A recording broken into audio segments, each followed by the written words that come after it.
আমার নানা কথা মামা আমার দাদা কথা মামা আমার আমার কথা আল্লাহ কথা মানে আল্লাহ কথা নানা কথা দাদা কথা চোদ্দ গোষ্ঠী সত্যি আল্লাহ কথা মানে আর কোন যদি বলি তাহলে আপনি অনেক মারেন অনেক একশোটা মারি মানে 12টা মারেন 13টা মারেন 14টা মারেন আমি কিন্তু আর করবো না।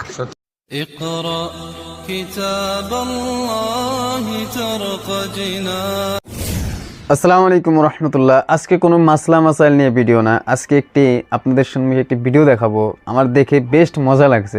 মাদ্রাসার বাচ্চা, ছোট একটি মাদ্রাসার বাচ্চাটি দেখেন কিভাবে কথা বলছে হুজুরের সাথে, আর হুজুর মারধর করতেছে। হুজুর যখন মারধর করতেছে তখন বাচ্চাটা কিভাবে কথা বলবে বা কিভাবে মারের থেকে বাঁচবে, কিভাবে কথা বলতে লাগবে, দেখেন ছোট বাচ্চাটি কত সুন্দর করে বলে। তো ভিডিওটি ভালো লাগলে শেয়ার করবেন, লাইক করবেন। চলেন।